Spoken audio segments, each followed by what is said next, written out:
Hello aspirants, welcome to our YouTube channel Easy Beasy Classes. In this lecture of polity, we are going to cover some important topics like making of Indian Constitution. This is an important topic like this question has been asked in 2023. Try to answer this question after we complete this lecture. So, starting from working of Constituent Assembly. This chapter is a bit factual, so try to lump some important facts. Like the first meeting of Constituent Assembly was held in December 9, 1946. Remember, Muslim League boycotted this. Therefore, only 211 members attended. There is convention and French practice. That is, the oldest member becomes first temporary president of the assembly, who was Dr. Sachinand Sinha. The oldest member becomes the temporary president at the starting of the Constituent Assembly. Then, who was elected the president after Sachinand Sinha was appointed, he conducted the election in Constituent Assembly. So, and after the elections, who became the president of Constituent Assembly? Dr. Rajendra Prasad. Who became vice president?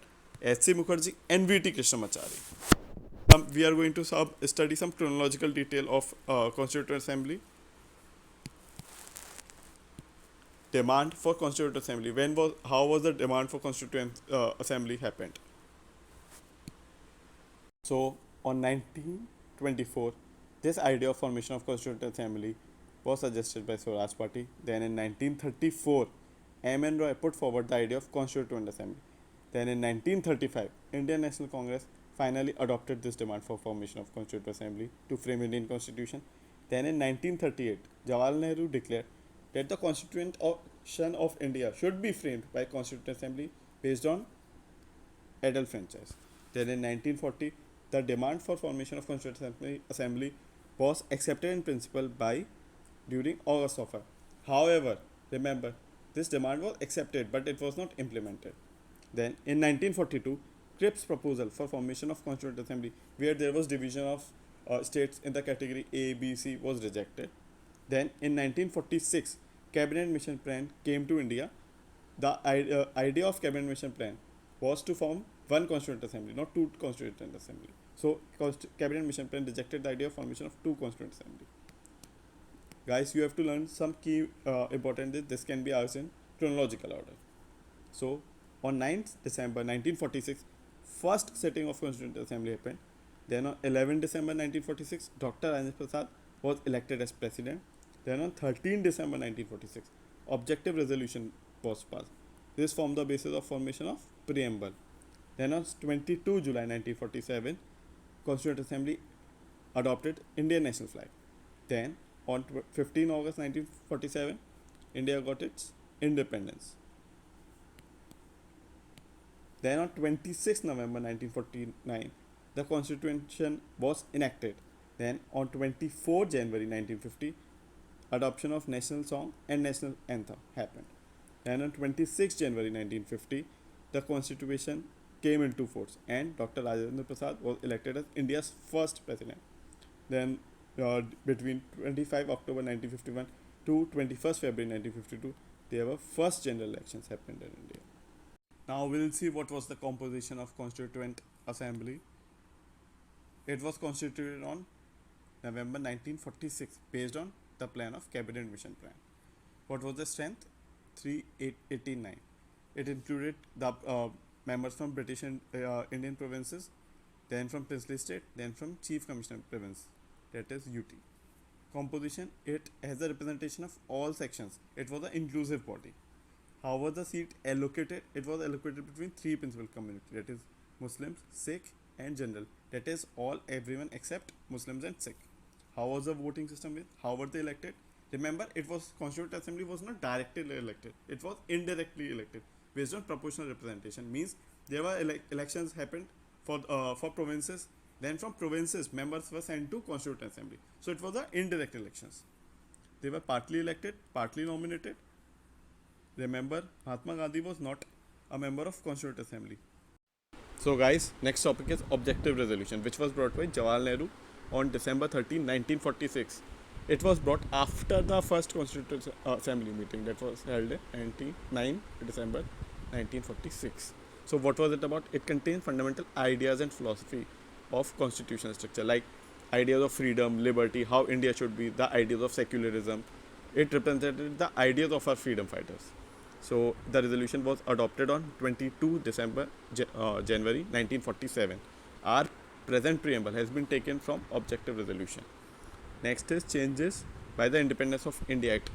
See, remember the key changes that was brought by Independence of India Act was the Constituent Assembly was made full sovereign body. What do you mean by full sovereign body? Full sovereign body यानी जो constitute assembly थी उसके पास supreme power थी कोई भी decision लेने की. अब वो ब्रिटिश क्राउन से के डिसीजन फॉलो करने के लिए ऑब्लिगेटेड नहीं थी. उस कॉन्स्टिट्यूट असेंबली के पास पूरी पावर थी कौन सा लॉ बनाना है, कौन सा लॉ एब्रोगेट करना है. It was not under British crown और ईस्ट इंडिया कंपनी. सो जो कॉन्स्टिट्यूट असेंबली बनी थी उसके दो सेपरेट फंक्शन थे. एक था लेजिस्लेटिव बॉडी था और दूसरा कॉन्स्टिट्यूएंट असेंबली. लेजिस्लेटिव बॉडी का फंक्शन क्या था, जो normal day to day routine के फंक्शंस हो रहे हैं लेजिस्लेटिव, कोई लॉ बनाना है, लॉ एंड ऑर्डर कंट्रोल करना, वो सारे नॉर्मल लीगल फंक्शंस परफॉर्म करता था डे टू डे. और एक उसका फंक्शन था कॉन्स्टिट्यूएंट असेंबली बॉडी थी. वो कॉन्स्टिट्यूएंट बॉडी का मतलब है कि उसको कॉन्स्टिट्यूएंट जितने भी कॉन्स्टिट्यूशन प्रिपेयर करना. So it has two functions, that is one legislative, laws वगैरह बनाना, जितनी भी फंक्शनिंग है इंडिया की उसको रेगुलेट करना. Second was constituent body, constitution के ड्राफ्ट वगैरह बनाना. तो ये टू फंक्शन कब तक कंटिन्यू है? 26 नवंबर 1949. 26 नवंबर 1949 तक. क्यों? क्योंकि तब हमने कॉन्स्टिट्यूशन अपना अडॉप्ट कर लिया था. Constitution work finish on November 26, 1946. Some of the key functions perform by constituent assembly was, इसी कॉन्स्टिट्यूएंट असेंबली ने मेंबरशिप कॉमनवेल्थ की मेंबरशिप अडॉप्ट की थी मई 1949. नेशनल फ्लैग अडॉप्ट किया था 22 जुलाई. Remember this can be asked for chronology. National song और national anthem adopt किया था. राजेंद्र प्रसाद को फर्स्ट प्रेसिडेंट इलेक्ट किया था. रिमेंबर टोटल सेशन इस कॉन्स्टिट्यूट असेंबली की 11 सेशन हुए थे. 11 सेशन में कॉन्स्टिट्यूशन फिनिश हुआ था. टोटल टाइम इसको बनने में कितना लगा था? 2 years 11 months and 18 days. Total expenditure कितना हुआ था इसको कॉन्स्टिट्यूशन को बनाने में? 64 lakh. Some of the major committees were chairman one of the first committees Jawaharlal Nehru headed which committee? Union Power Committee, Union Constitution Committee and State Committee. Dr. Rajendra Prasad headed Rules of Procedure Committee and Steering Committee. Sardar Patel headed Provincial Constitution Committee, Advisory Committee, Minorities and Tribal Affairs and Excluded Areas. Dr. Ambedkar headed which committee? It is the most important committee, that is Drafting Committee. Who all were the members of Drafting Committee? Remember, Drafting Committee was set up on August 29, 1947. This question has been asked in 2023. When was the Drafting Committee set up? August 29, 1947. Remember this. It had 7 members. It can be asked in question, in only pair type question. Like 4 members के नाम दे दिए. Select how many of the members were part of Drafting Committee. So remember, first was Dr. B.R. Ambedkar, 7 members. Second, N. Gopalaswamy Iyer. Third, Aladhi Krishna Swamy Iyer. Fourth, K.M. Munshi. Fifth, Sayyid Mohammad Sadaullah. Fifth N Madhav Rao, बाद में इनको replace कर दिया था BL मित्रा को से. Then T Krishnamachari, जिन्होंने replace किया था DP खेतान को. So next is enactment and enforcement of constitution. इन दोनों में फ़र्क क्या है इनैक्टमेंट और एनफोर्समेंट में? रिमेंबर, इनैक्टमेंट कब हुआ था कॉन्स्टिट्यूशन में? 26 नवंबर 1949. और एनफोर्समेंट कब हुआ था? जब कॉन्स्टिट्यूशन 26 जनवरी 1950 को बना था. रिमेंबर, जब कॉन्स्टिट्यूशन इनेक्ट हो गया था यानी फिनिश हो गया था कॉन्स्टिट्यूशन का काम ऑन 26 नवंबर 1949 को, उस टाइम पे सिर्फ कुछ ही आर्टिकल्स कॉन्स्टिट्यूशन के एप्लीकेबल हुए थे जो बहुत ही अर्जेंट इंपॉर्टेंट आर्टिकल्स हैं, जैसे सिटीजनशिप, इलेक्शन वगैरह, जो उस टाइम नीड थी, उस टाइम जो डिले नहीं कर सकते थे. कॉन्स्टिट्यूशन बनने के बाद तुरंत वो आर्टिकल इंप्लीमेंट हुए, ये वाले. There were some article that were implemented instantly, but जो पूरा कॉन्स्टिट्यूशन था, सारा का सारा constitution, when was it implemented? It was implemented on January 26, 1950. So remember, republic day 26 जनवरी को सेलिब्रेट करते हैं जब एनफोर्समेंट हुई थी कॉन्स्टिट्यूशन की. सारा का सारा कॉन्स्टिट्यूशन 26 जनवरी को इम्प्लीमेंट हुआ था. कॉन्स्टिट्यूशन में प्रीएम्बल है, 395 आर्टिकल्स हैं, एंड पहले 8 शेड्यूल थे, अब कितने शेड्यूल हो गए? 12. रिमेंबर, एंड रिमेंबर, प्रीएम्बल था वो कॉन्स्टिट्यूशन बनने के बाद बना था. बाद क्यों बना था? कि कॉन्स्टिट्यूशन जितना भी बन गया उसके बाद उसकी समरी थी, जिससे कि कॉन्स्टिट्यूशन और प्रीएम्बल में कुछ लैग ना रहे, एक दूसरे के साथ वो हारमोनी में रहे, सिम्फनी में रहे. इसलिए प्रीएम्बल को बाद में बनाया गया था कॉन्स्टिट्यूशन की फिलॉसफी से मैच करता हुआ, कि कॉन्स्टिट्यूशन की फिलॉसफी को जितने भी आइडियाज़ हैं वो प्रीएम्बल रिप्रेजेंट करें. 26 जनवरी 1950 को क्यों रिपब्लिक डे बनाया जाता है? क्योंकि इसी दिन पूर्ण स्वराज डे बनाया गया था लाहौर सेशन में 1930 पर. Next is important facts about Indian Constitution. You can learn this. It's interesting. Elephant was adopted as Constituent Assembly symbol. Remember, it's elephant, not tiger or lion. Next is doctor sir Benegal Rao was constitutional adviser to constituent assembly. Later he became ICJ जज भी बने थे sir Benegal Rao. He was very important member of this committee. Then H.V.R. Iyengar was secretary to the Constituent Assembly. S.N. Mukherjee was chief draftman. Prem Bihari Raizada was calligrapher. जितनी भी calligraphy की गई है, beautiful hand writing जितनी भी है, प्रेम बिहारी रायज़ादा के अंडर ये हुआ था. Nandlal Bose and B.R. Sinha decorated and beautify. हमारे कॉन्स्टिट्यूशन में अलग अलग स्टोरी डिपिक्ट की गई है, महाभारत, रामायण, अशोका, ये सारी स्टोरी किसके अंदर बनी थी? नंदलाल बोस. हिंदी वर्जन हमारे कॉन्स्टिट्यूशन की कैलीग्राफी का किसने किया है? बसंत कृष्ण वैद्य. Remember this is important. Now the next topic is salient features of Indian constitution. Salient features यानी हमारा जो कॉन्स्टिट्यूशन है उसमें कौन से इंपॉर्टेंट यूनिक सेलिएंट की फीचर्स हैं जिसकी वजह से हमारे कॉन्स्टिट्यूशन को लाइफ मिलती है. इस टॉपिक से रिलेटेड ये क्वेश्चन 2021 में पूछा गया है. You will answer this question in the comment section after this lecture. So Indian constitution is very unique. इसमें अलग अलग कॉन्स्टिट्यूशन से लिया गया है, इसको यूनिक बनाया गया है इंडिया की सर्टेन कंडीशंस को सूटेबल करना. इंडियन कॉन्स्टिट्यूशन यूनिक है इसलिए केशवानंद भारती में ये सुप्रीम कोर्ट ने रूल किया था कि कॉन्स्टिट्यूशन के हमारे कॉन्स्टिट्यूशन के कुछ इंपॉर्टेंट की फीचर्स हैं जिनको चेंज नहीं किया जा सकता. कॉन्स्टिट्यूशन की कुछ यूनिक फीचर्स हैं जिसकी वजह से इंडिया को डेमोक्रेसी इतना अभी तक सस्टेन कर पाई है. उन सारे फीचर्स को चेंज नहीं किया जा सकता. तो there are unique feature, basic feature और सेलिएंट फीचर्स भी बोल सकते हैं. तो these are salient features. What are the significant features of the constitution. अब हम रीड करेंगे कि कौन कौन से सेलिएंट सिग्निफिकेंट फीचर्स हैं. पहला, our constitution is lengthiest written constitution in the world. बहुत उसमें क्योंकि लेंथीएस्ट क्यों, 395 आर्टिकल्स हैं, 22 पार्ट्स हैं, 8 शेड्यूल्स हैं. ये कॉन्स्टिट्यूशन एलिफेंटाइन साइज बोलते हैं. ये कॉन्स्टिट्यूशन इतना लंबा बनाया क्यों गया था, ये अम्बेडकर से भी पूछा गया था.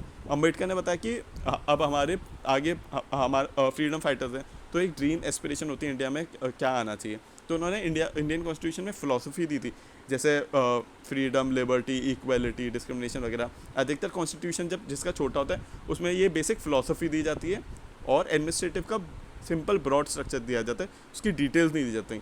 पर इंडिया में बहुत डिटेल दी गई है. जैसे CAG का ऑफिस दिया गया है कॉन्स्टिट्यूशन में, इलेक्शन कमीशन का ऑफिस दिया गया है, तो काफ़ी सारी ये सारे फाइनेंस कमीशन के बारे में दिया गया है. ये और किसी कॉन्स्टिट्यूशन में नहीं था. बाकी कॉन्स्टिट्यूशन में बस ब्रीफली बता देते हैं एग्जीक्यूटिव, लेजिस्लेटिव, जुडिशरी का फंक्शन क्या होगा. रिमेंबर US का सुप्रीम कोर्ट है, उसमें सिर्फ 10 आर्टिकल्स हैं और अराउंड 27 अमेंडमेंट है. इट 250 ईयर से चलता आ रहा है. इतना शॉर्ट अमेंडमेंट है शॉर्ट कॉन्स्टिट्यूशन है USA का. बट इंडियन कॉन्स्टिट्यूशन बड़ा क्यों है? क्योंकि जो हमारे फ्रीडम फाइटर्स थे वो स्केप्टिकल थे कि फ्यूचर में इंडियन पॉलिटिकल लीडर्स कैसे होंगे. अगर हमने छोटा कॉन्स्टिट्यूशन बनाया उसमें डिटेल्स नहीं दी तो वो अपने रिक्वायरमेंट, अपनी सुटेबल पॉलिटिकल कंटेंजेंसी के थ्रू जो भी उनका मन होगा वो आगे अपने वैसे कॉन्स्टिट्यूशन को फॉरवर्ड कर सकते हैं. तो इसलिए उन्होंने doctor B.R. Ambedkar drafting committee ने सारी डिटेल्स कॉन्स्टिट्यूशन में लिख दी गई, छोटी से छोटी डिटेल. इसलिए कॉन्स्टिट्यूशन काफ़ी लेंथी बन गया. Next is our Indian constitution has been drawn from various sources of the world. हमारे कॉन्स्टिट्यूशन को बेस्ट बनाना था तो हमने जितने भी बेस्ट आइडियाज हैं सारे कॉन्स्टिट्यूशन के वो लिए. डॉक्टर अम्बेडकर ने इसको बोला था ransacking all the known constitution of the world. सारे कॉन्स्टिट्यूशन से बेस्ट लिया गया है. जैसे कि जो स्ट्रक्चरल पार्ट है, जैसे गवर्नर का ऑफिस कैसा होगा, ऑर्डिनेंस वाला पार्ट कि ऑर्डिनेंस कैसा फॉलो होना है, जितना भी जुडिशरी का अपॉइंटमेंट, SLP कैसे होनी है, ये सारा पार्लियामेंट्री प्रिविलेजेस, ये सारा स्ट्रक्चरल पार्ट किससे लिया गया? Government of India. मैं रिमेंबर हमारे कॉन्स्टिट्यूशन में almost 70 to 80% of the part government of India 1935 से लिया गया. और जितना भी फिलोसफिकल पार्ट है, फिलोसफिकल जैसे इक्वलिटी, ड्यू प्रोसेस, ये सारा लिबर्टी, ये सारा किससे लिया गया है? अमेरिका और आयरिश कॉन्स्टिट्यूशन से. और पॉलिटिकल पार्ट जैसे कैबिनेट बनेगी, जो मिनिस्टर्स एग्जीक्यूटिव होता है वो लेजिस्लेचर को रिस्पॉन्सिबल होता है, ऐसे पॉलिटिकल पार्ट किससे लिया गया है? ब्रिटिश कॉन्स्टिट्यूशन से. Remember this. तो विल स्टडी जो सोर्सेज हैं और हमने क्या क्या उनसे बोरो किया है. गवर्नमेंट ऑफ इंडिया से हमने फेडरल स्कीम बोरो की है जो हमारे कॉन्स्टिट्यूशन को क्वासी फेडरल बोल देता है. गवर्नर ऑफिस बोरो किया गया है जो गवर्नर के पास कुछ केसेस में की पावर होती है, जैसे आर्टिकल 356 प्रेसिडेंट रूल वगैरह लगाने की. एक प्रेसिडेंट रूल इंप्लीमेंट करने की पावर गवर्नमेंट ऑफ इंडिया 1935 से ली गई है. जुडिशरी, कैसा जुडिशरी का स्ट्रक्चर होगा? Supreme court, high judiciary, subordinate judiciary. उसके बाद public service commission, UPSC, state PCSC board, ये सारा भी गवर्नमेंट ऑफ इंडिया से लिया गया है. इमरजेंसी के प्रोविजन, एडमिनिस्ट्रेटिव डिटेल, सारा गवर्नमेंट ऑफ इंडिया से लिया गया है. Next is British constitution. British constitution से क्या क्या लिया गया? Parliamentary government, rule of law. Right in the comment section rule of law किस फंडामेंटल राइट के अंदर आता है?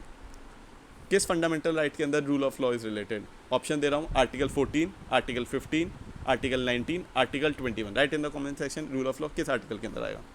सिंगल सिटीजनशिप भी ब्रिटिश कॉन्स्टिट्यूशन से ली गई है।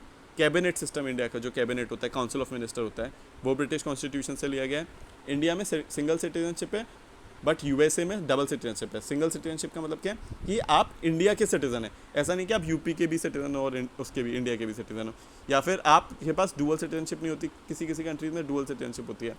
फॉर एग्जाम्पल आप इसराइल के सिटीजन हैं, साथ में रशिया के सिटीजन हैं, इंडिया में वो सिस्टम नहीं है। पार्लियामेंट्री प्रिविलेजेस भी ब्रिटिश कॉन्स्टिट्यूशन से लिए। Parliamentary privileges we will read in the chapter of parliament, remember.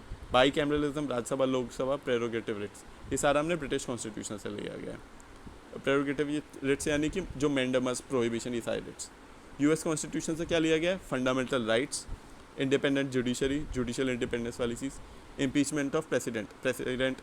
Right in the comment section की प्रेसिडेंट इम्पीच करने का क्या procedure. We will read this in the chapter of executive, जो पूरा procedure है।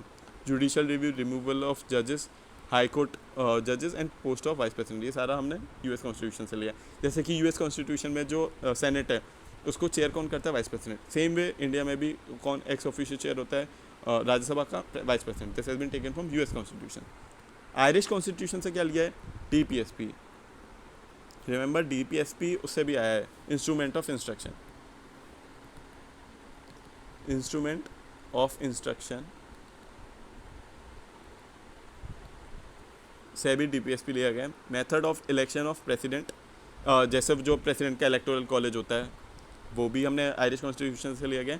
Nomination of member, कितने members nominate होते हैं? 12 डिफरेंट फील्ड्स के, वो भी हमने आयरिश कॉन्स्टिट्यूशन से लिया। Remember 3 things, DPSP, method of election of president and nomination of members of Rajya Sabha. Canadian constitution से हमने क्या क्या लिया है? फेडरेशन विद स्ट्रॉन्ग सेंटर, कि इंडियन सेंटर स्ट्रॉन्ग होगा। इंडिया में किस किस वे में इंडियन सेंटर स्ट्रॉन्ग है? लाइक कॉन्करेंट पावर किसे दी गई है? मैं ज़्यादा से किसका? सेंटर का। रेसिडरी पावर किस को दी गई है? वो भी सेंटर को दी गई है। अपॉइंटमेंट ऑफ स्टेट गवर्नर किसे दिया गया? वो भी सेंटर को दिया गया।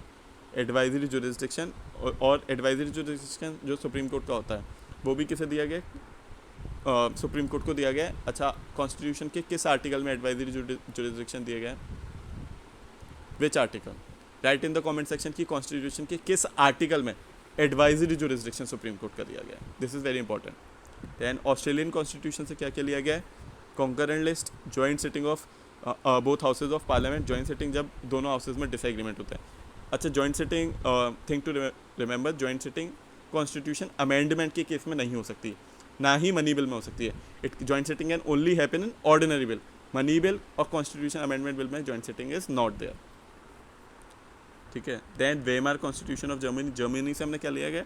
Suspension of fundamental rights during emergency, emergency के टाइम पे फंडामेंटल राइट्स को अब्रिज कर दिया जाता है, ये चीज़ जर्मनी से ली गई है। यूएसएसआर कॉन्स्टिट्यूशन से क्या लिया गया है? Fundamental duties, ideas of justice, socio economic political, ये जस्टिस के फीचर भी यूएस कॉन्स्टिट्यूशन से लिए गए हैं। Then what we have taken from French constitution, republic, ideals of liberty, equality, fraternity. ये फ्रेंच रेवोल्यूशन जब हुआ था ये तीनों आइडियल्स बहुत ज़्यादा प्रोनाउंस थे।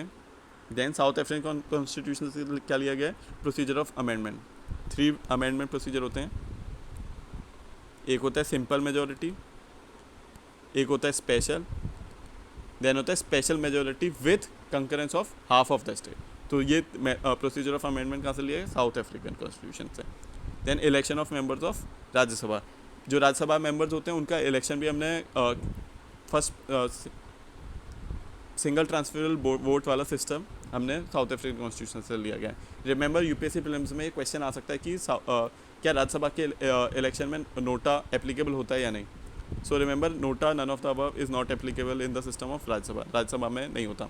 क्या राज्यसभा में एंटी डिफेक्शन लॉ एप्लीकेबल होता है? So answer is no. Anti defection law Rajya Sabha के इलेक्शंस में एप्लीकेबल नहीं होता है। दैन जापानीज कॉन्स्टिट्यूशन से क्या लिया गया है? Procedure establish by law. Article 21 में दिया गया है procedure establish by law, right to life and liberty except procedure establish by law. This has been taken from Japanese constitution. Then next is federal system with unitary bias. India में quasi federal बोला जाता है। क्यों बोला जाता है? क्योंकि अधिकतर इंडिया में स्टेट और पावर की डिवाइडेड है, अलग अलग लिस्ट है, पर उसमें बाइस क्या है? यूनिटरी सेंटर के पास have more power than states. Remember the word federation, unlike US में वर्ड फेडरेशन दे रखा है, पर इंडिया में फेडरेशन वर्ड कहीं भी नहीं दे रखा। इंडिया में क्या मेंशन है आर्टिकल 1 में? Union of state. Union of state क्यों दिया गया था? यूनियन ऑफ स्टेट इसलिए दिया गया था क्योंकि जो इंडिया का फेडरेशन बना है, यूएस में फेडरेशन कैसे बना, जब शुरू में 13 स्टेट्स ने एग्री किया था कि हमें यूएसए बनाना है, तब ये कॉन्स्टिट्यूशन बना। पर इंडिया में ऐसा कोई स्टेट के बीच में एग्रीमेंट नहीं हुआ कि हमें इंडिया बनाना है, पर यूएस में ये एग्रीमेंट हुआ था। तो Indian federation is not result of agreement by the state. Second, India में जितनी भी स्टेट्स हैं उनके पास राइट टू सिसीड नहीं है। कल को तमिलनाडु या फिर मणिपुर या फिर राजस्थान ये नहीं बोल सकती कि हम इंडिया से सेपरेट होना चाहते हैं, वो ऑप्शन अवेलेबल नहीं है। सो रिमेंबर इन दो उसके क्योंकि फेडरेशन में स्टेट्स के पास ज़्यादा से होता है, अलग होना चाहते हैं या फिर एग्रीमेंट करते हैं, पर हमने यूज़ किया यूनियन ऑफ स्टेट, यानी सेंटर के पास ज़्यादा पावर है। सेंटर अलाउ नहीं करेगा किसी स्टेट को सिसीड होने में, ना ही सेंटर स्टेट के एग्रीमेंट के थ्रू फॉर्म है। Remember this. Then what are the federal features of Indian constitution and unitary features of Indian constitution. India में फर्स्ट फीचर है फेडरल फीचर, डुअल पॉलिटी होती है। सेंट्रल लेवल पे union होता है, स्टेट लेवल पे states, provinces में decentralize level पे स्टेट होता है। देन इंडिया का रिटन कॉन्स्टिट्यूशन है, 395 आर्टिकल्स, ये सारा दे रखा है जिसमें सारी पावर्स डिवाइडेड है। Then there is division of power, ये कौन सी लिस्ट होती है मेंशन, कौन से शेड्यूल में दिया गया है, 3 लिस्ट दी गई है, एंड कौन सा आर्टिकल है। चलो आर्टिकल में बताता हूँ, आर्टिकल इज 246। कौन से शेड्यूल में ये 3 लिस्ट दी गई है, concurrent list, state list, central list, और ये लिस्ट सिस्टम किससे आया है, कौन सा गवर्नमेंट ऑफ इंडिया एक्ट में ये लिस्ट दी गई है 3। ये हमने फर्स्ट लेक्चर में पढ़ा था कि कौन सी ये 3 लिस्ट कौन से गवर्नमेंट ऑफ इंडिया एक्ट में दी गई है। एंड रिमेंबर रेसिडुअरी पावर किसके पास है, सेंटर के पास, तो इसलिए यूनिटरी वाइज है, पावर अधिकतर सेंटर के पास है। Then supremacy of the constitution, यानी इंडिया में कॉन्स्टिट्यूशन सुप्रीम है, जितना भी जो भी रूल्स एंड रेगुलेशंस होंगे वो कॉन्स्टिट्यूशन के उसमें आना चाहिए। रिमेंबर दे, मतलब ऐसा नहीं होगा। अब ये फेडरल फीचर से कैसे रिलेटेड है, फेडरल फीचर से ऐसे रिलेटेड है, अगर सेंटर बोलता है, सेंटर अपने पास ज़्यादा पावर ले लेता है, जितनी स्टेट्स की भी पावर सेंटर ले लेता है। फॉर एग्जांपल कल सेंटर बोल देता है कि हम स्टेट लिस्ट डिलीट कर देते हैं, हमें स्टेट लिस्ट का मन नहीं है, हटा देते हैं, पूरे डिलीट कर देते हैं स्टेट लिस्ट वाला ऑप्शन। पर ये तो फिर कॉन्स्टिट्यूशन की सुप्रीमेसी का एविडेंस है ना, सुप्रीम कॉन्स्टिट्यूशन में क्लियरली दे रखा है कि 3 लिस्ट होनी चाहिए, स्टेट लिस्ट इज इंपॉर्टेंट, ये फेडरल फीचर है स्टेट लिस्ट का। सो कल को सेंटर स्टेट लिस्ट को डिलीट नहीं कर सकता क्योंकि Indian constitution is supreme. Then there is independent judiciary, independent judiciary federal feature से कैसे रिलेटेड है, आर्टिकल 131 में ये दे रखा है कि जो सुप्रीम कोर्ट होगा उसके पास ओरिजिनल जुरिसडिक्शन होगा अगर किसी स्टेट में या स्टेट और सेंटर में डिस्प्यूट होता है तो सेंटर अपने मन से किसी भी डिस्प्यूट को रिजॉल्व नहीं कर सकती, जुडिशरी के पास पावर है किसी भी मैटर को रिजॉल्व करने की। Then Indian constitution is rigid, Indian constitution में रिजिड है इसलिए क्योंकि अधिकतर फीचर्स हैं उन्हें अमेंड करना is very tough. Some features have to be pass by special majority चाहिए, कुछ फीचर्स में special majority with consent of state चाहिए। फॉर एग्जांपल अगर स्टेट लिस्ट में सब्जेक्ट चेंज करने हैं, जैसे कोई सेंटर स्टेट के लिस्ट सब्जेक्ट्स सेंट्रल लिस्ट में जाने हैं या कंकरेंट लिस्ट में जाने हैं, तो उसको अमेंड करना इज़ वेरी टफ क्योंकि स्पेशल मेजोरिटी चाहिए 2/3 वाली, plus half of the state का कंसेंट चाहिए। Then there is bicameralism, bicameralism का मतलब क्या है, इंडिया में अपर हाउस है और लोअर हाउस है। अपर हाउस में representation, remember this, unlike USA में जो अपर हाउस है सेनेट, उसमें 50 स्टेट्स हैं, हर स्टेट से 2 मेंबर्स आते हैं, पर इंडिया में वो सिस्टम नहीं है, इंडिया में हर स्टेट का इक्विटेबल रिप्रेजेंटेशन नहीं है। ये इंडिया की एसिमेट्रिक फेडरलिज्म का फीचर है।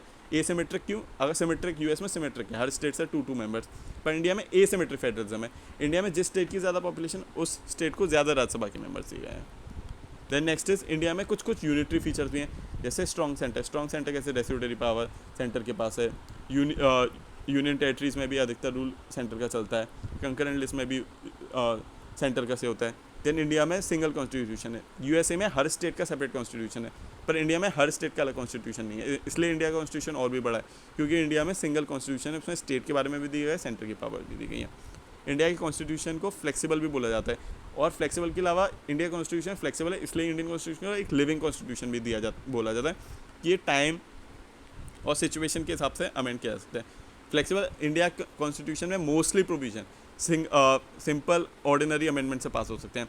फॉर एग्जांपल किसी स्टेट की टेरिटरी को कम करना है, या किसी भी तेलंगाना फॉर्म हुआ था, तेलंगाना को फॉर्म करना है, किसी भी न्यू स्टेट को फॉर्म करना है, तो उसमें सिर्फ सिंपल मेजोरिटी चाहिए, स्पेशल मेजोरिटी भी नहीं चाहिए। अगर स्टेट की बाउंड्रीज कम करनी है या न्यू स्टेट फॉर्म करनी है तो उसमें सिंपल मेजोरिटी से हो जाता है। तो Indian constitution is relatively flexible. Then states are not indestructible, यानी स्टेट्स को आर्टिकल 2 और आर्टिकल 3 में दे रखा है कि स्टेट्स हैं वो इजीली डिवाइड होती हैं, जैसे मध्य प्रदेश से छत्तीसगढ़ बना, बिहार से झारखंड बना। यूएसए में ऐसा नहीं हो सकता, यूएस में स्टेट्स इंडिस्ट्रक्टेबल है, पर इंडिया में स्टेट डिस्ट्रक्टेबल है। रिमेंबर, इंडिया में स्टेट्स आर डिस्ट्रक्टेबल, इंडिया में स्टेट्स की बाउंड्री कम ज़्यादा कर सकते हैं, पर यूएस में इट्स इनडिस्ट्रक्टेबल, उसको कम ज़्यादा नहीं कर सकते। देन इंडियन कॉन्स्टिट्यूशन में सिंगल सिटीजनशिप है। यूएस कॉन्स्टिट्यूशन में आप उसके भी सिटीजन हो, पेंसिल्वेनिया के, कैलिफोर्निया के, आप यूएस के भी सिटीजन हो, पर इंडिया में ऐसा नहीं, आप यूपी के सिटीजन हुए और साथ में इंडिया के सिटीजन हुए, आप ओनली इंडियन सिटीजन हो। Then appointment of governor, governor की पावर किसके पास है? सेंटर के पास पावर है, तो यूनियन के पास ज़्यादा पावर है।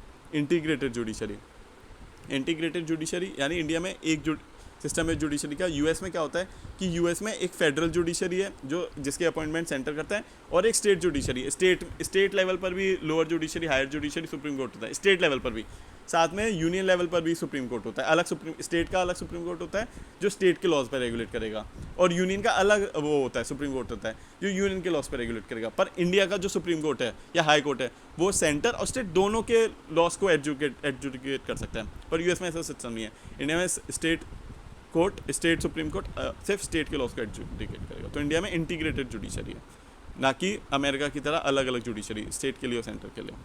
Then no equality of representation और इक्वालिटी ऑफ स्टेट रिप्रेजेंटेशन, जैसे कि मैंने पहले बताया राज्यसभा में यूएस में हर स्टेट के 2 मेंबर्स हैं, पर इंडिया में उसके पास जिस स्टेट में ज़्यादा पॉपुलेशन होगी उसके ज़्यादा मेंबर होंगे। देन इमरजेंसी पावर, सेंटर के पास इमरजेंसी डिक्लेयर करने की पावर है। तो अगर जब इमरजेंसी डिक्लेयर होती है तो स्टेट इंडिया जो होता है वो यूनिटरी स्टेट बन जाता है। जो सेंटर होती है यूनिटरी स्टेट के फॉर्म में कि अगर यूनियन के पास पावर आ जाती है, अगर वो स्टेट लिस्ट पे भी लॉ बनाना चाहता है तो वो लॉ भी बना सकता है। तो ये this is one of the example कि इमरजेंसी में इंडिया फेडरल से होकर यूनिटरी फीचर्स आ जाते हैं। देन ऑल इंडिया सर्विसेज, जो ऑल इंडिया सर्विस होते हैं आईएएस आईपीएस वगैरह, उनका अपॉइंटमेंट ट्रेनिंग कौन करता है? सेंटर। और ये अपॉइंट कहाँ होते हैं? स्टेट लेवल पे जैसे डीएम वगैरह बनते हैं, तो वो पावर भी सेंटर के पास ज़्यादा है कि सेंटर अपॉइंट करता है, डेप्यूट करता है, ट्रेन करता है, सेंटर के ऑफिसर हैं, पर वो स्टेट का फंक्शन परफॉर्म करते हैं। Then integrated audit machinery, CAG है, वो सेंटर और स्टेट दोनों के वो अकाउंट्स ऑडिट करता है। पर इसका अपॉइंटमेंट रिमूवल कौन करता है? सेंट्रल लेवल पर प्रेसिडेंट करता है, और इसमें स्टेट की कंसल्टेशन की भी ज़रूरत नहीं होती। Then Indian constitution is flexible and rigidity, दोनों के फीचर्स हैं। जैसे मैंने बताया यूएस का कॉन्स्टिट्यूशन इज़ रिजिड। कितने अमेंडमेंट हुए हैं यूएस में? 27 अमेंडमेंट 250 ईयर्स में। इंडियन कॉन्स्टिट्यूशन में 106 अमेंडमेंट हो गए just in the time span of 75 years. तो Indian constitution is flexible, relatively more flexible than USA का वेरी रिजिड कि 27, और ब्रिटेन का वेरी फ्लेक्सिबल। ब्रिटेन का कॉन्स्टिट्यूशन सबसे ज़्यादा फ्लेक्सिबल। इंडियन कॉन्स्टिट्यूशन मिड में आता है, एक साइड यूएसए है, इधर बीच में इंडिया है, इधर ब्रिटेन है। यूएसए में ओनली 27 अमेंडमेंट हुए हैं, तो दिस इज़ रिजिड। ब्रिटेन में कॉन्स्टिट्यूशन नहीं है, ब्रिटेन में डायरेक्टली आप कोई भी सारे लॉज पास कर सकते हो सिंपल मेजोरिटी से। ब्रिटेन में स्पेशल मेजोरिटी का वो नहीं है प्रोविजन, तो इसलिए बहुत फ्लेक्सिबल है, इजीली सिंपल मेजोरिटी से कोई भी लॉ बन सकता है, कोई भी अमेंडमेंट हो सकता है। ब्रिटेन में कॉन्स्टिट्यूशन नहीं है, लॉज आते हैं, तो इजीली सिंपल मेजोरिटी से अमेंडमेंट है। इंडियन कॉन्स्टिट्यूशन मिड में आता है दोनों के। रिजिड क्यों है? क्योंकि they are some provision which can be pass by special majority. Flexible क्यों है? Most of the constitution amendment can be done by simple majority, तो मिड है। स्पेशल मेजोरिटी में क्या होता है? 2/3 ऑफ द मेजोरिटी, अगर स्पेशल मेजोरिटी पास करनी है तो उसके लिए 2/3 of the majority of the members of each house present in voting होना चाहिए, और मेजोरिटी ऑफ यानी 2/3 of member present in voting and 1/5 of total members of the 1/2 of total member of the house का consent जरूरी है। This is special majority. और कुछ में हाफ ऑफ द स्टेट का कंसेंट होना जरूरी है, जैसे स्टेट लिस्ट के लिए। और काफ़ी सारे प्रोविज़न सिंपल मेजोरिटी से हो जाते हैं अमेंड, पर ये जो अमेंडमेंट होते हैं सिंपल मेजोरिटी वाले वो आर्टिकल 368 के अंदर आते हैं। रिमेंबर आर्टिकल 368 के अंदर 2 ही अमेंडमेंट के प्रोसीजर दे रखे हैं, एक स्पेशल मेजोरिटी से जो 2/3 और 1/2 वाली बात बताई है, और दूसरा प्रोविज़न कौन सा? Special majority with consent of half of the state. तो ये 2 प्रोविज़न ही 368 में दे रखे हैं। Then next is parliamentary form of government. India में पार्लियामेंट्री फॉर्म ऑफ गवर्नमेंट है। यूएसए में क्या है? Presidential form of government. Britain में क्या है? Parliamentary form of government. India ने कहाँ से अडॉप्ट किया parliamentary form of government? Britain से parliamentary form of government. India ने पार्लियामेंट्री फॉर्म ऑफ गवर्नमेंट इसलिए अडॉप्ट किया क्योंकि पार्लियामेंट्री फॉर्म ऑफ गवर्नमेंट में ही दोनों ऑर्गन्स के बीच, एग्जीक्यूटिव और लेजिस्लेचर, दोनों ऑर्गन्स के बीच कोऑपरेशन और कोऑर्डिनेशन होता है।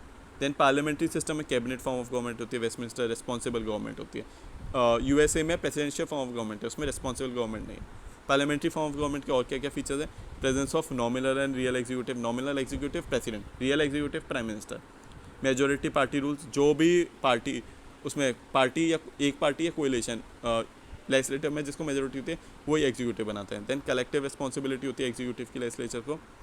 Membership of ministers in the legislative, यानी कि जो भी मिनिस्टर होगा उसे लेजिस्लेटिव का पार्ट होना जरूरी है। अच्छा, एक प्रोविजन और है, कभी कभी ऐसा होता है कि कोई भी मेंबर जो लेजिस्लेचर का पार्ट नहीं है, जैसे कि वो MP या MLA नहीं है, फिर भी वो एग्जीक्यूटिव गवर्नमेंट का पार्ट हो सकता है, पर उसको विद इन 6 मंथ्स कंपल्सरीली उसे MP या MLA बनना पड़ेगा within 6 months. Then leadership of prime minister और chief minister, dissolution of lower house, lower house का डिसोल्यूशन हो सकता है जब वो मेजोरिटी लूज कर देते हैं या 5 ईयर टर्म खत्म हो जाता है, तो लोअर हाउस का डिसोल्यूशन हो जाता है। Remember next thing is Indian parliament is not sovereign body like Britain parliament. Indian parliament sovereign body नहीं है, क्यों नहीं है? कि इंडिया में कॉन्स्टिट्यूशन सुप्रीम है, सॉवरेन है, इंडियन पार्लियामेंट नहीं। पर ब्रिटेन में कॉन्स्टिट्यूशन ही नहीं है, तो ब्रिटेन में पार्लियामेंट इज सुप्रीम, पार्लियामेंट के पास पूरी सॉवरेनिटी है, पार्लियामेंट चाहे कोई भी लॉ बना देता है। पर इंडिया में कोई भी लॉ नहीं बना सकते, इंडिया का जो लॉ बनेगा उसको कॉन्स्टिट्यूशन से वो होना चाहिए, फॉलो करना चाहिए कॉन्स्टिट्यूशन को। पर ब्रिटेन में कोई कॉन्स्टिट्यूशन नहीं है तो उसमें कोई भी लॉ बन सकता है, पर इंडिया में कोई भी लॉ नहीं बन सकता। इंडिया में बेसिक स्ट्रक्चर है, उसको बेसिक स्ट्रक्चर से अवॉइड होना पड़ेगा। कुछ इंपॉर्टेंट फीचर्स हैं, जैसे कल को अगर ब्रिटिश चाहे तो पार्लियामेंट सिस्टम को प्रेसिडेंशियल फॉर्म में कन्वर्ट कर सकती है, पर इंडिया में कॉन्स्टिट्यूशन सुप्रीम है, इंडिया पार्लियामेंट्री फॉर्म को प्रेसिडेंशियल फॉर्म में कन्वर्ट नहीं कर सकता है। Then next is Indian model और ब्रिटिश मॉडल में क्या क्या डिफरेंसेस हैं। इंडियन मॉडल में रिपब्लिकन सिस्टम है, रिपब्लिकन सिस्टम में क्या होता है, जो हेड ऑफ स्टेट है दैट इज प्रेसिडेंट, वो इनडायरेक्टली इलेक्टेड होता है, इंडिया में इनडायरेक्टली इलेक्टेड है। पर USA में मोनार्की है, वहाँ इलेक्शन है ही नहीं। देन सेकंड इज इंडिया में रिटन कॉन्स्टिट्यूशन है, बट USA में रिटन कॉन्स्टिट्यूशन है ही नहीं। और इंडिया में PM जो होता है वो किसी भी हाउस का हो सकता है, राज्यसभा लोकसभा, जैसे PM मनमोहन सिंह वो राज्यसभा के थे, PM नरेंद्र मोदी वाराणसी से हैं, वो लोकसभा से हैं। पर USA में वो ब्रिटेन में जो PM होगा वो लोअर हाउस का ही कंपल्सरीली होना चाहिए। देन इंडिया में there is no system of legal responsibility of minister, पर उसमें ब्रिटेन में इंडिया में लीगल रिस्पॉन्सिबिलिटी वाला सिस्टम। ये लीगल रिस्पॉन्सिबिलिटी होता क्या है? ऐसा होता है कि जब कोई भी लॉ प्रेसिडेंट पास होता है उसको प्रेसिडेंट की एक्सेंट होती है, जब प्रेसिडेंट की एक्सेंट होती है तो उसमें मिनिस्टर्स को साइन नहीं करना पड़ता। पर ब्रिटेन में क्या होता है, कोई भी लॉ पास हुआ फिर मोनार्की ने उस पर साइन कर दिया, मोनार्की के साइन करने के बाद वहाँ पर ब्रिटेन के मिनिस्टर भी साइन करते हैं, लॉ मिनिस्टर भी साइन करता है कि ये मैं साइन कर रहा हूँ, आगे अगर कुछ भी लॉ खराब हुआ या कुछ भी रिस्पॉन्सिबिलिटी आई वो उस मिनिस्टर की होगी, वो मोनार्की नहीं होगी। ब्रिटेन में monarchy supreme, the king can do no wrong.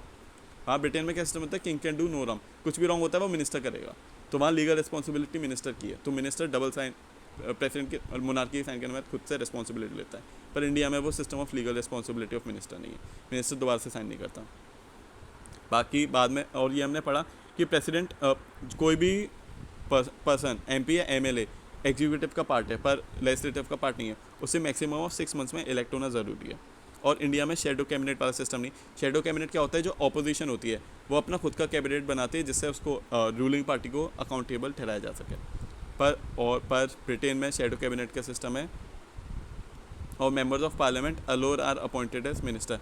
Britain में ऐसा कि आप पहले मिनिस्टर बनो, फिर मेंबर ऑफ पार्लियामेंट बनो, MP बनो, देन आपको मिनिस्टर बनने दिया जाता है। पर इंडिया में क्या आप मिनिस्टर बन सकते हो, पर 6 मंथ्स के अंदर आप MP या MLA बनना जरूरी है। पर ब्रिटेन में ऐसा नहीं है, ब्रिटेन में आप पहले MP MLA बनो देन मिनिस्टर बनो।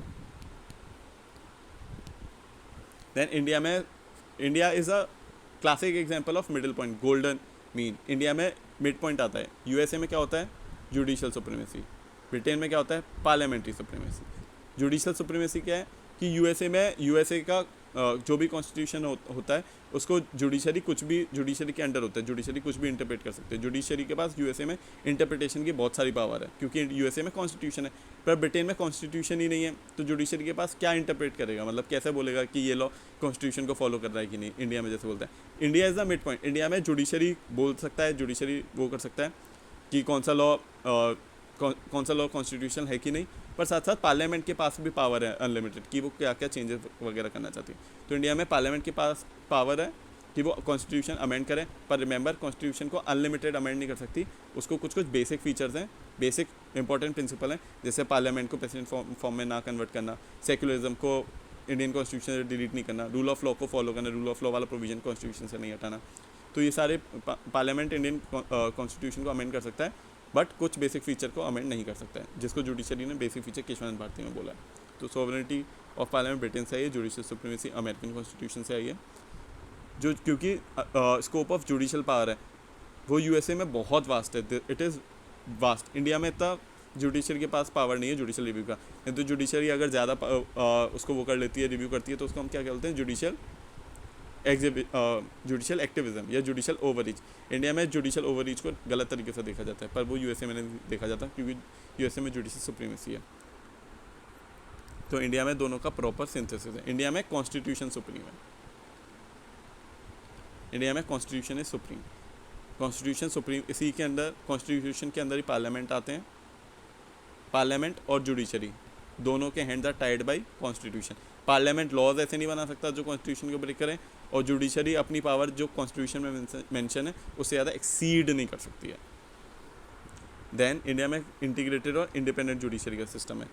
इसका क्या मतलब है, ऊपर सुप्रीम कोर्ट, नीचे high court, then are lower courts.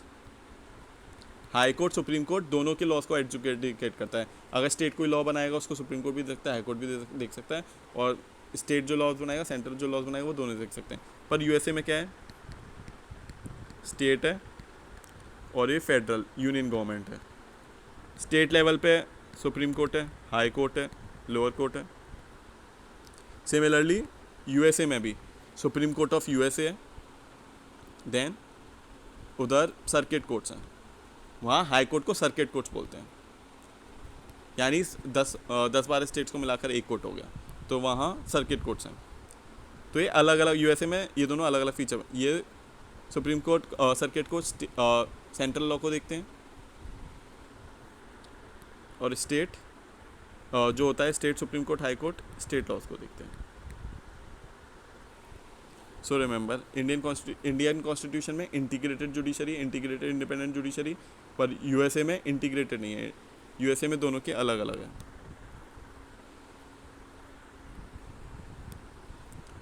Then next is fundamental rights. India में फंडामेंटल राइट्स कौन से पार्ट में मेंशन है, पार्ट 3 में। फंडामेंटल राइट्स का की फीचर क्या है, पॉलिटिकल डेमोक्रेसी को अडॉप्ट करती हैं। पॉलिटिकल कैसे, कि फ्रीडम होनी चाहिए, लिबर्टी होनी चाहिए, इक्वालिटी होनी चाहिए, ये सारे पॉलिटिकल फीचर्स हैं, तो पॉलिटिकल डेमोक्रेसी को प्रमोट करता है। Limitation of tyranny of executive, जैसे कॉन्स्टिट्यूशन में दे रखा है स्टेट राइट टू लिबर्टी नहीं ले सकती, फ्रीडम ऑफ एक्सप्रेशन को कर्ब नहीं कर सकती, फ्री मूवमेंट को वो रोक नहीं सकती। सो कुछ रीजनेबल रिस्ट्रिक्शन है, पर वो रीजनेबल रिस्ट्रिक्शन नहीं है, एब्सोल्यूट रिस्ट्रिक्शन नहीं है, रीजनेबल है ओनली। तो उसके पास पावर, उसके पास एग्जीक्यूटिव के ऊपर लिमिटेशन है कि उसको रूल ऑफ लॉ को फॉलो करना है, इक्वालिटी प्रमोट करनी है, वगैरह वगैरह। Then judicial justiciable in nature, ये जस्टिसेबल इन नेचर आर्टिकल 32 के अंदर अगर किसी भी सिटीजन का फंडामेंटल राइट वायलेट हो रहा है तो वो कहाँ जा सकता है, सुप्रीम कोर्ट में जा सकता है। तो these are justiciable in nature 32 के अंदर। देन इंडियन जो फंडामेंटल फीचर्स हैं वो सेक्रोसेंट नहीं है, वो कॉन्स्टिट्यूशन अमेंडमेंट के थ्रू रिपील या अमेंड किए जा सकते हैं। जैसे अमेंड किए गए हैं, इंडियन कॉन्स्टिट्यूशन में फर्स्ट अमेंडमेंट लाया गया था। फर्स्ट अमेंडमेंट लाकर freedom of speech and expression में रीजनेबल रिस्ट्रिक्शन ऐड कर दिए गए थे, जैसे friendly relation with foreign state, उसको इंट्रोड्यूस कर दिया था फर्स्ट अमेंडमेंट में। तो फंडामेंटल राइट्स में भी अमेंडमेंट हो सकते हैं, पर अमेंडमेंट करने के बाद उसको बेसिक स्ट्रक्चर वायलेट नहीं होना चाहिए। रिमेंबर, अमेंडमेंट कर सकते हैं फंडामेंटल फीचर में, पर इतना अमेंडमेंट ना हो कि वो बेसिक फीचर्स को वायलेट कर दे। जैसे कॉन्स्टिट्यूशन से इक्वालिटी वाला प्रोविजन हटा नहीं सकते क्योंकि वो बेसिक स्ट्रक्चर को वायलेट करेगा। Then fundamental right national emergency में कर्टेल हो सकते हैं, एक्सेप्ट आर्टिकल 20-21, बाकी सारे फंडामेंटल राइट नेशनल इमरजेंसी में कर्टेल किए जा सकते हैं। देन पार्ट 3 में फंडामेंटल राइट्स ब्रॉडली 6 पार्ट्स में डिवाइडेड हैं। Fundamental rights are divided in 6 part. First is right to equality, then right to freedom, then right against exploitation, then right to freedom of religion, then cultural and educational right, then right to constitutional immunity. These are holistic right which promote political democracy. इनको negative rights भी बोलते हैं। Negative rights क्यों बोलते हैं, ये state को कुछ करने से रोकते हैं। स्टेट वायलेट नहीं कर सकता इक्वालिटी को, स्टेट वायलेट नहीं कर सकता फ्रीडम को, स्टेट एक्शन लेगा एक्सप्लॉयटेशन के अगेंस्ट, किसी का एक्सप्लॉयटेशन नहीं कर सकता। स्टेट फ्रीडम ऑफ रिलीजन को वायलेट लोगों के नहीं कर सकता, तो ये स्टेट के ऊपर रिस्ट्रिक्शन है, इसलिए इसको नेगेटिव लिबर्टी या नेगेटिव राइट्स भी बोलते हैं। However at the same time DPSP promote करता है सोशल डेमोक्रेसी। सोशल डेमोक्रेसी कैसे प्रमोट करता है, वेलफेयर स्टेट बनाता है, यानी कि कॉटेज हेल्थ प्रमोट करना, एजुकेशन प्रमोट करना, एससी एसटी का वेलफेयर प्रमोट करना, कोऑपरेटिव सोसाइटीज़ को प्रमोट करना, आर्टिकल 39 में दे रखा है कि कंसंट्रेशन ऑफ वेल्थ को रोकना, इनकम इनइक्वालिटीज़ को रोकना, तो डीपीएसपी सोशल डेमोक्रेसी को प्रमोट करता है और ये पॉजिटिव लिबर्टी को प्रमोट करता है। DPSP promote positive liberty. Positive liberty कैसे? नेगेटिव लिबर्टी में होता है स्टेट पे रिस्ट्रिक्शन हुआ, स्टेट ये नहीं कर सकता। पॉजिटिव लिबर्टी में क्या होता है कि स्टेट को बोला जाता है कि स्टेट को कुछ काम करने हैं जिससे सिटीजन का वेलफेयर हो पाए, स्टेट को कुछ डायरेक्शन दी गई कि इस डायरेक्शन को फॉलो करना है, स्टेट को ये प्रमोट करना है, जैसे इनइक्वालिटी रोकना, तो स्टेट के पास ऑब्लिगेशन है हेल्थ प्रमोट करना, एजुकेशन प्रमोट करना, तो इससे सिटीजन का एम्पावर कर रहा है। इसमें सिटीजन का फ्रीडम रोक रहा है, फंडामेंटल राइट्स में सिटीजन का फ्रीडम को प्रमोट किया जा रहा है, इसमें होलिस्टिक एम्पावरमेंट किया जा रहा है। डीपीएसपी में एम्पावरमेंट और फंडामेंटल राइट्स में फ्रीडम। डॉक्टर अंबेडकर ने डीपीएसपी को क्या बोला था? Noble features of the constitution. Remember DPSPs are non justiciable. अगर आपका कोई भी डीपीएसपी वायलेट होता है तो आप उसके लिए सुप्रीम कोर्ट में नहीं जा सकते। इंडिया में डीपीएसपी को नॉन जस्टिसेबल क्यों रखा गया था फ्रीडम के टाइम पे? क्योंकि इंडिया में डीपीएसपी आर वेरी आइडियलिस्टिक। अगर उसको इम्प्लीमेंट करना है तो बहुत ज़्यादा फाइनेंशियल रिसोर्सेज चाहिए थे, पर इंडिपेंडेंस के टाइम पे फाइनेंशियल रिसोर्सेज इंडिया के पास थे ही नहीं। उसके बाद जो हमारे फ्रीडम फाइटर्स के, उनका मानना था कि अगर डीपीएसपी को अगर जुडिशल भी जस्टिसेबल भी कर देते हैं, उससे ज़्यादा इंपॉर्टेंट क्या है कि जो आपके गवर्नमेंट होती है वो पब्लिक ओपिनियन से ज़्यादा इन्फ्लुएंस होती है, बजाय इसके कि कॉन्स्टिट्यूशन में वो राइट मेंशन कर दिया जाए। अगर पब्लिक ओपिनियन बोलेगा कि आपको डीपीएसपी इंप्लीमेंट करना है तो जो हमारे लीडर्स हैं उनको डीपीएसपी इंप्लीमेंट करना ही पड़ेगा। सिर्फ कॉन्स्टिट्यूशन में लिखने से हमारे लीडर्स इंप्लीमेंट नहीं करेंगे। अगर पब्लिक डिमांड होगी, पब्लिक ओपिनियन उसके फेवर में होगा, वो तभी डीपीएसपी इंप्लीमेंट कर सकते हैं। तो अल्टीमेट सैंक्शन पीपल का ओपिनियन का होना ज़रूरी है। नेक्स्ट इज इंडिया में डीपीएसपी 3 पार्ट्स में डिवाइड है, socialistic, Gandhian, liberal. We'll study these features in the chapter of DPSP in detail. Then बताया इंडिया में सोशल और इकोनॉमिक डेमोक्रेसी को प्रमोट किया जाता है, कंसंट्रेशन ऑफ वेल्थ ना हो, कोऑपरेटिव सोसाइटी को प्रमोट करना है, ये सारा। इन very famous Minerva Mill case, this can be asked in UPSC prelims, in which case it was mentioned that Indian constitution is founded on the bedrock of balance of fundamental right और DPSP. पहले conflict हुआ था जब constitution implement हुआ था कि fundamental right supreme है या डीपीएसपी सुप्रीम है, क्योंकि इसमें कन्फ्लिक्ट है, एक नेगेटिव लिबर्टी को प्रमोट कर रहा है, एक पॉजिटिव लिबर्टी को प्रमोट करता है, एक पॉलिटिकल डेमोक्रेसी, एक सोशल डेमोक्रेसी।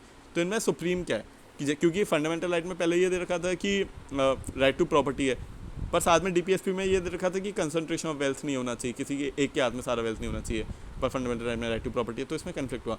पर then in 1980 Minerva mill case में क्या हुआ कि दोनों को साथ में चलना है, डीपीएसपी फंडामेंटल राइट दोनों का साथ में चलना जरूरी है। These are the 2 wheels of the chariot, ये दोनों मिलकर इंडियन कॉन्स्टिट्यूशन को आगे बढ़ाएंगे।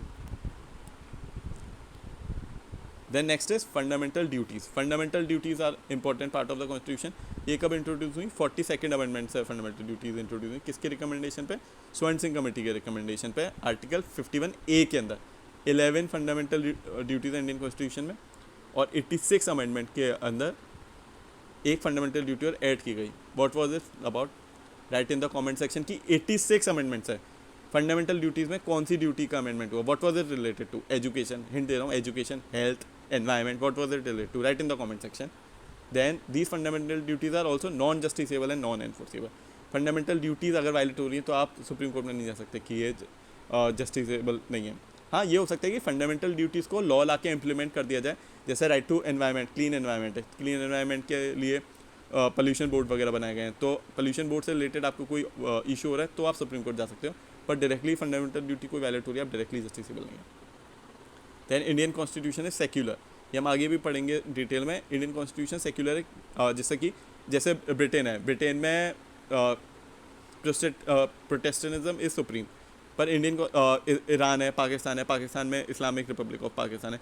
इंडिया में कोई ऑफिशियल रिलीजन नहीं है, there is no official religion in India. India में सबका साथ सबका विकास भी फॉलो, सर्वधर्म संभव। तो इंडिया में सर्वधर्म संभव की फिलॉसफी फॉलो की जाती है, ना कि एक पर्टिकुलर रिलीजन है इंडिया में। तो word secular preamble original preamble में नहीं था, पर ये 42nd अमेंडमेंट के थ्रू इंट्रोड्यूस किया गया। सेक्युलर फीचर इंडिया के राइट टू इक्वलिटी में दिए गए हैं, डिस्क्रिमिनेशन नहीं कर सकते रिलीजन के बेस पे, या सबको इक्वल ट्रीट करना है, रिलीजन के बेस पे अनइक्वल ट्रीट नहीं कर सकते। राइट टू फ्रीडम है, फ्रीडम अपने रिलीजियस इंस्टीट्यूशन मैनेज करने के लिए है। कल्चरल राइट्स दिए गए हैं कि अपने माइनॉरिटी रिलीजियस इंस्टीट्यूशन अपने कल्चर को प्रिजर्व कर सकती हैं, तो आर्टिकल 20 एंड 30 में दे रखा है। आर्टिकल 44 में यूनिफॉर्म सिविल कोड के लिए दे रखा है। ये सारे आर्टिकल सेक्युलरिज्म को प्रमोट करते हैं, these are to promote secularism. India का concept of secularism is different from western concept of secularism.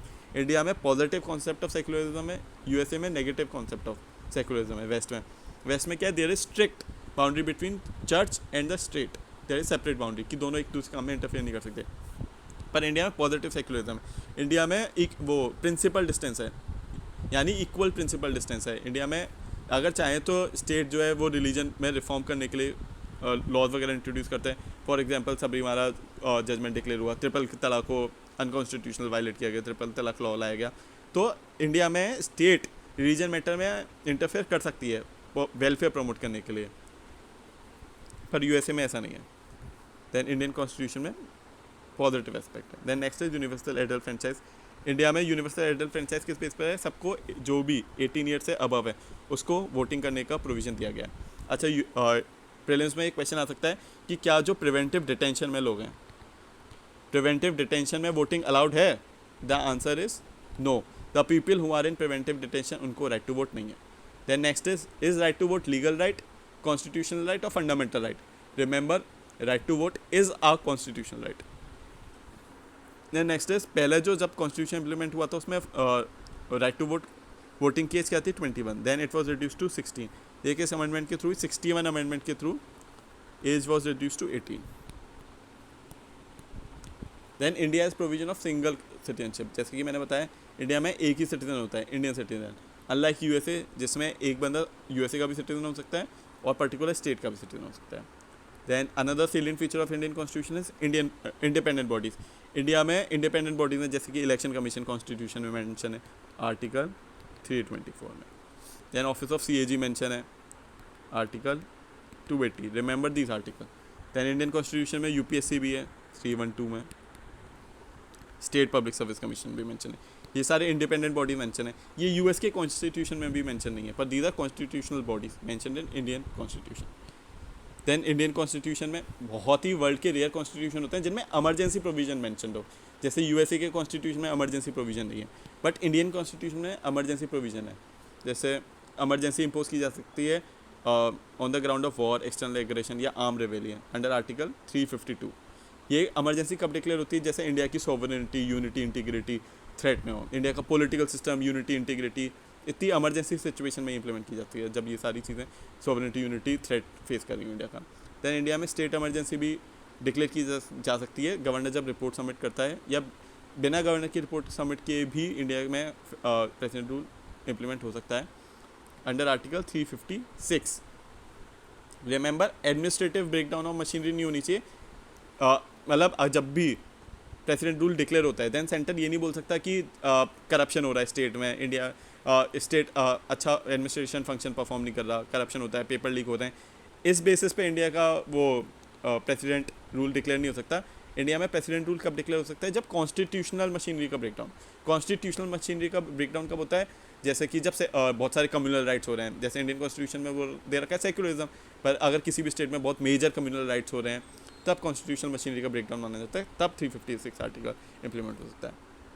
Then provision of financial emergency. Financial emergency कब, जब Indian constitution financial stability, credit को खतरा हो, जब इंडियन कॉन्स्टिट्यूशन फाइनेंशियल स्टेबिलिटी का threat face कर रही हो.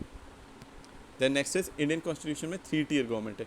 3 टियर गवर्नमेंट यानी कि central level, state level, local level. Local level Indian constitution में पहले मेंशन नहीं था, इसको ऐड किया गया 73rd और 74th अमेंडमेंट्स के थ्रू 1992 में.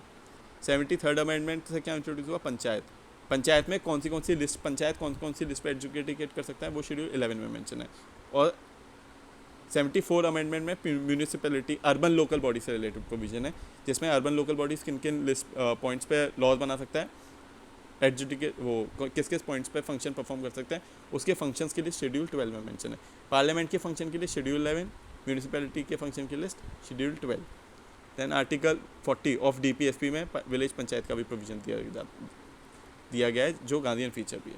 Article 40 of DPSP has village panchayat, पर म्यूनिसिपैलिटी से रिलेटेड प्रोविजन उसमें नहीं है, डीपीएसपी में नहीं है. दैन इंडियन कॉन्स्टिट्यूशन में कोऑपरेटिव सोसाइटी भी मेंशन्ड है. कोऑपरेटिव सोसाइटी किसे ऐड की गई, 97 कॉन्स्टिट्यूशनल अमेंडमेंट 2011 से कोऑपरेटिव सोसाइटी को भी इंडियन कॉन्स्टिट्यूशन में ऐड किया गया. और कोऑपरेटिव सोसाइटी का प्रोविजन आर्टिकल 19 में भी दे रखा है. कोऑपरेटिव सोसाइटी आर्टिकल 19 में मेंशन नहीं है, पर right to form an organisation, ये cooperative right to form an organisation, ये उसमें 19 में मेंशन है, तो इसके अंदर कोऑपरेटिव सोसाइटी भी बना सकते हैं। DPSP में आर्टिकल 43 में ये मेंशन है।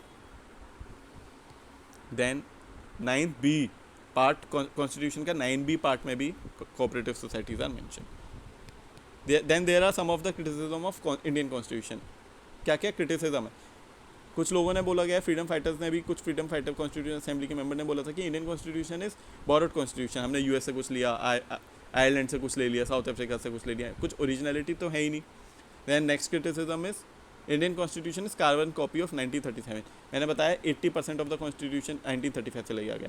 हमारे फ्रीडम फाइटर ने 1935 कॉन्स्टिट्यूशन की तक क्रिटिसिज्म किया कि गवर्नर रूल का मिसयूज़ हो रहा है, इमरजेंसी पावर का मिसयूज़ हो रहा है, पर इंडियन कॉन्स्टिट्यूशन ने कार्बन कॉपी वही 1935 का एक्ट ले लिया, तो ये क्रिटिसिज्म भी आता है।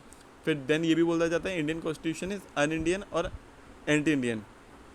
अन इंडियन क्यों? क्योंकि ये Britain, Indian constitution original India की ट्रेडिशन कल्चर से रिलेटेड नहीं है। इंडिया के ट्रेडिशन कल्चर ये सारे इंडियन कॉन्स्टिट्यूशन में कुछ लोगों का ये क्रिटिसिज्म है। This is not right, this can not be right, मतलब ज़रूरी नहीं है कि ये सही क्रिटिसिज्म हो, बट एक कुछ लोगों ने क्रिटिसाइज़ किया कि हमने ब्रिटेन से सारे के सारे उनके ट्रेडिशन कल्चर वैल्यूज़ वगैरह सारी फॉलो करी गई हैं, पर कुछ इंडियन जो कल्चर है वो सारा रिफ्लेक्ट नहीं हो रहा। देन इट इज़ अन गांधी, कुछ बोलते हैं एलिफेंट साइज भी होता है, अन गांधीयन भी होता है, क्योंकि कुछ फीचर लिबर्टी से, जैसे इंडियन कॉन्स्टिट्यूशन फैक्ट्रीज इंडस्ट्रियलाइजेशन वगैरह को भी प्रमोट करता है, जो गांधी जी कॉटेज इंडस्ट्री वगैरह को प्रमोट करवाना चाहते थे।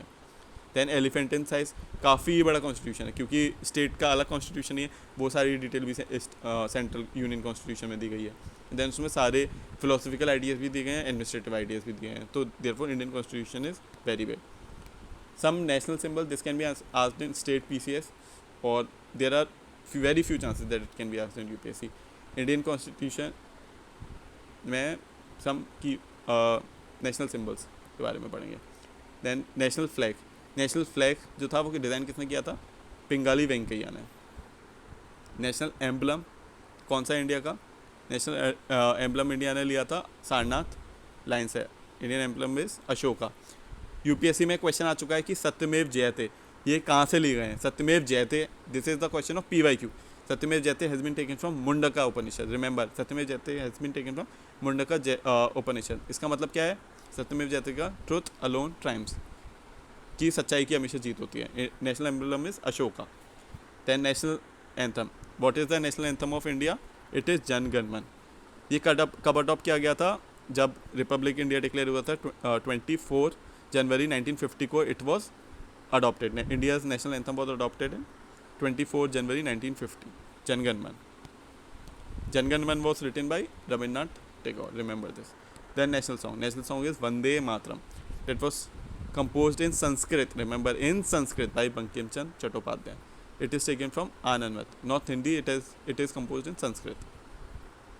ये कब पहले गाया गया था? 1896। नेशनल एंथम पहली बार गाया गया था 1911 में, कैलकाटा सेशन में। ये पूछा जा सकता है 1911 कैलकाटा सेशन में। पर ये नेशनल सॉन्ग कब पहले गाया गया था? 1896। It was also adopted, national anthem के साथ ही नेशनल सॉन्ग अडॉप्ट किया गया 24 जनवरी 1950. Then what is India's national flower? That is lotus. What is national tree? It's banyan tree, not mango tree. Then what is national animal? Panthera tigris.